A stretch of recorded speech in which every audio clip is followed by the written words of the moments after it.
I will sit here and wait for her in the yard that Maggie and I made so clean and wavy yesterday. A yard like this is more comfortable than most people know. It's not just a yard, it's like an extended living room. When the hard clay is swept as clean as the floor, anyone can come and sit and look up into the elm tree and wait for the breezes that never come inside the house. Maggie will be nervous until after her sister goes. She will stand hopelessly in corners, homely, shamed of the burned scars down her arms and legs, eyeing her sister with a mixture of envy and awe. She thinks her sister has held life always in the palm of one hand, that no is a word that the world never learned to say to her. You've no doubt seen those TV shows where the child who has made it is confronted by surprise by her own mother and father. I have seen those programs. Sometimes I dream a dream in which Dee and I are suddenly brought together on a TV program of this sort. Out of a dark and soft seated limousine, go into a bright room filled with many people. There I meet a smiling, gray, sporty man like Johnny Carson. He shakes my hand and tells me what a fine girl I have.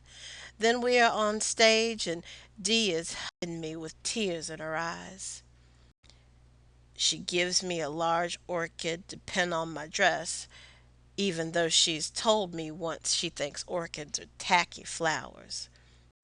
In real life, I am a large, big boned woman with rough man working hands. In the winter, I wear flannel nightgowns to bed and overalls during the day. I can kill and clean a hog as mercilessly as a man. My fat keeps me hot in zero weather. I can work outside all day breaking ice to get water for the washing. I can eat a pork liver cover the fire minutes after it comes steaming from the hog. One winter I knocked a bull calf straight between the eyes with a sledgehammer, had the meat hung up to chill before nightfall. But of course all of this does not show on television. I am the way my daughter would want me to be. 100 pounds lighter, my skin like an uncooked barley pancake. My hair glistens in the hot, bright lights. Johnny Carson has much to do to keep up with my quick and witty tongue. But that is a mistake. I know before I wake up. Who ever knew a Johnson with a quick tongue? Who could even imagine me looking a strange white man in the eye? Dee, though, she would always look anyone in the eye. Hesitation is no part of her nature. How I look, Mama, Maggie says, showing just enough of her thin body in a pink skirt and red blouse for me to know she's there, almost hidden by the door. Come out into the yard, I say. Have you ever seen a lame animal, perhaps a dog, run over by some careless rich person with a car, sidle up to someone who's ignorant enough to be kind to him? That is the way Maggie walks. She has been like this, chin on chest, eyes on ground, feet in shuffle, ever since the fire that burned the other house to the ground. Dee is lighter than Maggie, with a hair and a fuller figure.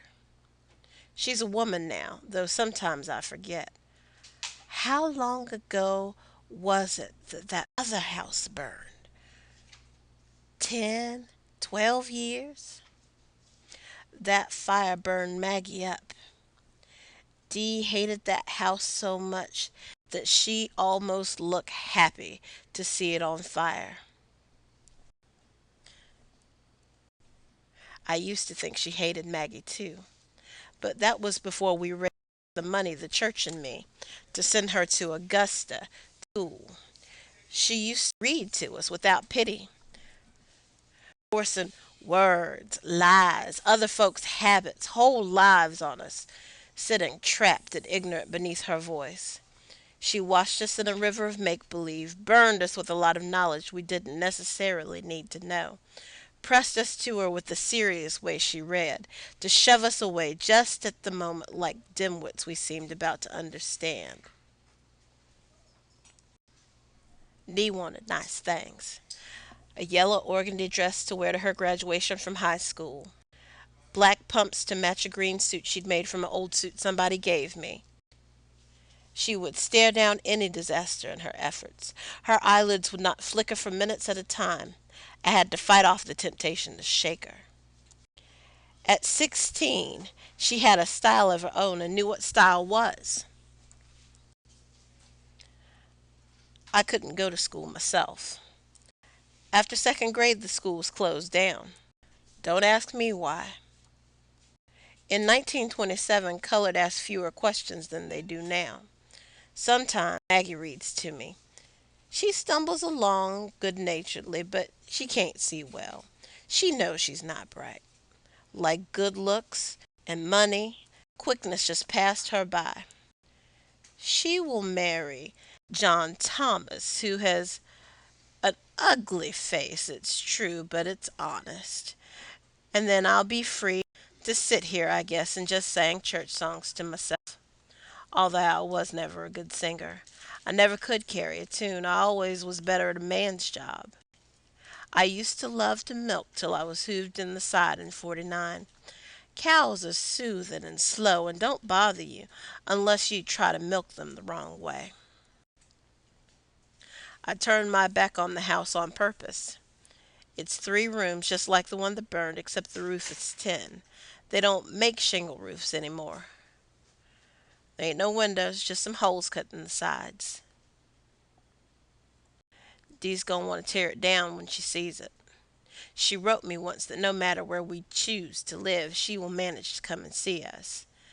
But she will never bring her friends. Maggie and I thought about this, and Maggie asked me, Mama, when did Dee ever have any friends? She had a few. Oh, sneaky boys in pink shirts, hanging around on wash day after school, nervous girls who never laughed.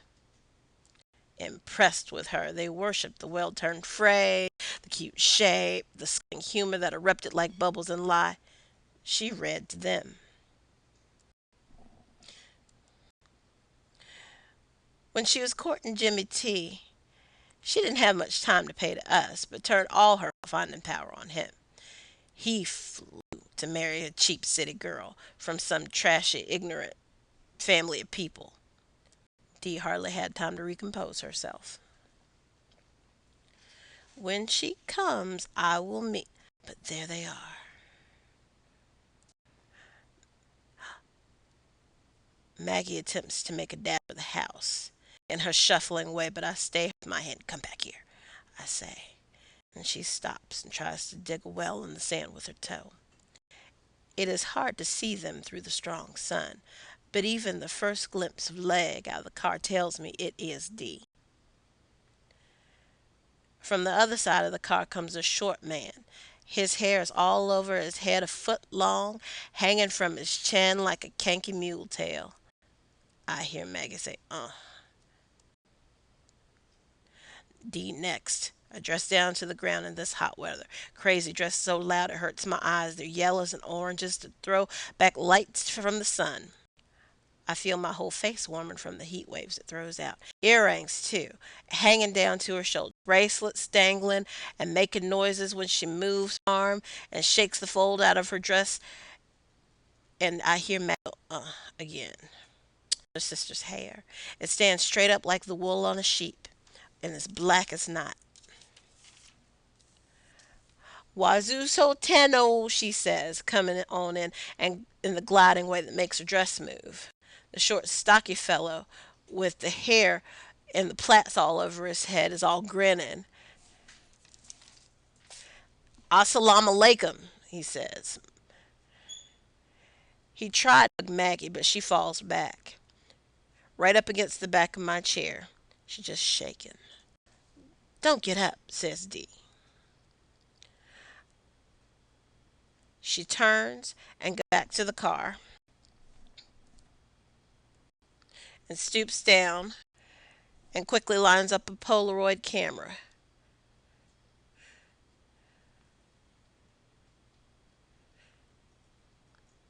And she takes picture after picture of me sitting in front of the house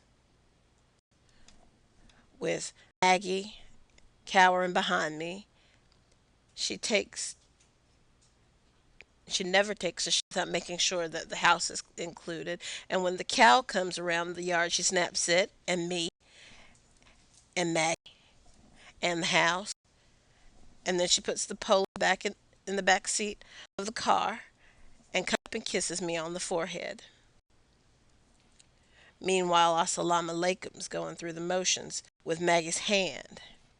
Maggie's hand is as limp as a fish and probably as cold, and she keeps trying to pull it back. Looks like Assalamu Alaikum wants to shake hands, but wants it to do it crazy, or maybe he don't know how people shake hands. Anyhow, soon Assalamu Alaikum gives up on Maggie. Well, I say, D. No, Mama, D say. Not D. Wangero Liwanika Kamanjo. What happened to D? I want to know. She's dead, Wangero said. I couldn't bear it any longer being named after the people who oppress me. You know well as me you was named after our Aunt Dicey, I said. Dicey's my sister. She was named after D. She named D. We called her Big D after D was born. But who was she named after? Asked Wangero. I guess after Grandma D, I said. And who was she named after? Asked Wangero. Her mother, I said, and saw Wangero was getting tired. That's about as far as I can trace it, I said, though, in fact, I probably could have carried it back beyond the Civil War through the branches. Well, said Assalamu Alaikum, there you are. Uh, Maggie said. No, there I was not, I said. Before Dicey cropped up in our family, so why should I try to trace it that far back? He just stood there grinning like a fool, looking down on me like somebody in a show. Every once in a while, Wangero sent signals over my head. How you pronounce this name? I asked. You don't have to call me by it if you don't want to, said Wangero. Why shouldn't I asked. If that's what you want us to call you, we'll call you. I know it might sound awkward at first, she said. I'll get used to it, I said. Ream it out again. Well, soon we got the name out of the way. Assalamu Alaikum had a name twice as long and 3 times as hard. After I tripped over it 2 or 3 times, he told me just to call him Hakim a barber. I wanted to ask if he was a barber, but I didn't really think he was, so I didn't ask. You must belong to those beef cattle people down the road, I said. They say Assalamu Alaikum when you meet them too, but they don't shake hands. Always too busy feeding the cattle, fixing the fences, putting up the salt look rifles in their hands. I walked a mile and a half just to see the sight. Hakima Barber said, I accept some of their doctrines, but farming and raising cattle is not my style. They didn't tell me, and I didn't ask whether Wangero, D whatever her name is, had really gone and married him. We sat down to eat right away. He said he didn't eat collards, and pork was unclean. Wangero, though, went on through the chitlins and cornbread and greens and everything else. She talked the blue streak over the sweet potatoes. Everything delighted her. Even the fact that we still used benches her daddy made for the table when we couldn't afford to buy chairs. Oh, Mama, she cried. Turned to Hakima Barber. I never knew how lovely these benches are. You can feel the rump prints, she said, running her hands underneath her and along the bench. Then she gave a sigh and closed her hand over Grandma D's butter dish. That's it, she said. I knew there was something I wanted to ask you if I could have. She jumped up from the table and went over in the corner where the butter churn stood, clabber in it by now. She looked at the churn and looked at it.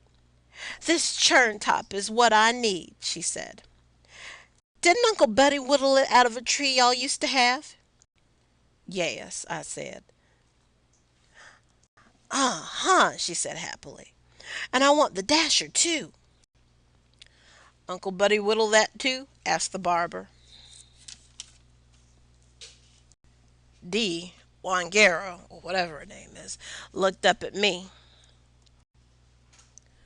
Aunt Dee's first husband whittled the dash, said Maggie so low you almost couldn't hear her.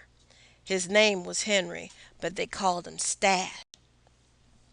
Maggie's brain is like an elephant's, Wangaro said, laughing. I can use the churn top as a centerpiece for the alcove table, she said, sliding a plate over the churn, and I'll think of something artistic to do with the dasher. When she finished wrapping the dasher, the handle stuck. I took it for a moment in my hands. You didn't even have to look close to see where the hands, pushing the dasher up and down to make butter, had left a kind of sink in the wood. In fact, there were a lot of small sinks. You could see where thumbs and fingers had sunk into the wood. It was beautiful light yellow, from a tree that grew in the yard where Biggie and Stash had lived. After dinner, Dee, Wangaro, went to the trunk at the foot of my bed and started rifling through it. Maggie hung back in the kitchen over the dishpan. Out came Wangaro with two quilts. They had been pieced by Grandma Dee, and then Biddy and me had hung them on quilt frames on the front porch and quilted them. One was the Lone Star pattern. The other one's Walk Around the Mountain. And both of them were scrap dresses that Grandma Dee had worn 50 and more years ago. Bits and pieces of Grandpa Gerald's paisley shirts, and one teeny faded blue piece, about the size of a penny matchbox, that was from Grandpa Ezra's uniform that he wore in the Civil War. Mama, Wangaro said, sweet as a bird, can I have these old quilts? I heard something fall in the kitchen, and a minute later the kitchen door slammed. Why don't you take one or two of the others? I asked.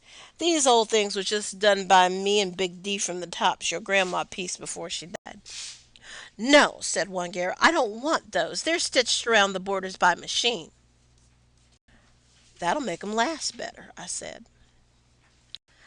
That's not the point, said Wangaro. These are all pieces of dresses Grandma used to wear. She did all the stitching by hand. Imagine. She held the quilt securely in her arms, stroking them. Some of the pieces, like those lavender ones, come from old clothes her mother handed down to her. Dee moved back. I moved up to touch the quilts. Wangaro moved back just enough so I couldn't reach the quilts. They already belonged to her. Imagine, she breathed again, clutching them closely to her bosom. Truth is, I said, I promised to give those quilts to Maggie for when she marries John Thomas. She gasped like a bee had stung her. Maggie can't appreciate these quilts, she said. She'd probably be backward enough to put them to everyday use. I reckon she would, I said. God knows I've been saving 'em for long enough with nobody using 'em. I hope she will. I didn't want to bring up how I'd offered Dee Wangaro a quilt when she went away to college, but she told me then they were old-fashioned and out of style. But they're priceless, she was saying now, furiously, for she has a temper. Maggie would put them on a bed, and in 5 years they'd be in rags. Less than that. She can always quilt some more, I said. Maggie knows how to quilt. Dee Wangaro looked at me with hatred. You just will not understand. The point is, these quilts, these quilts. Well, I said, stumped, what would you do with them? Hang them, she said, as if that was the only thing you could do with quilts. Maggie by now was standing by the door. I could almost hear the sound her feet made as they scraped over each other. "She can have 'em, Mama," she said, like somebody used to never winning anything or having anything reserved for her. "I can 'member Grandma D without the quilts." I looked at her hard. It was Grandma D and Big D who taught me how to quilt herself. She stood there with her scarred hands hidden in the folds of her skirt. She looked at her sister with something like fear, but she wasn't mad at her. This was Maggie's portion. This was the way she knew God to work. When I looked at her like that, something hit me on the top of my head and ran down to the soles of my feet. Just like when I'm in church and the Spirit of God touches me and I get happy and shout. I did something I had never done before. I hugged Maggie to me and then dragged her into the room and snatched the quilt out of Miss Wangero's hands and dumped him into Maggie's lap. Maggie just sat there on the bed with her mouth open. "Take one of the two of the others," I said to Dee. But she turned without a word and went out to Hakima Barber. "You just don't understand," said Maggie. She said as Maggie and I came out to the car. "What don't I understand?" I wanted to know. "Your heritage," she said, and then she turned to Maggie and kissed her and said, "You ought to try to make something of yourself too, Maggie. It really is a new day for us. And from the way you and Mama live, you'd never know it." She put on her sunglasses that hid everything above the tip of her nose and her chin. Maggie smiled, maybe at the sunglasses, but a real smile, not scared. After we watched the car dust settle, I asked Maggie to bring me a dip of snuff. And then the two of us sat there, just enjoying until it was time to go in the house and go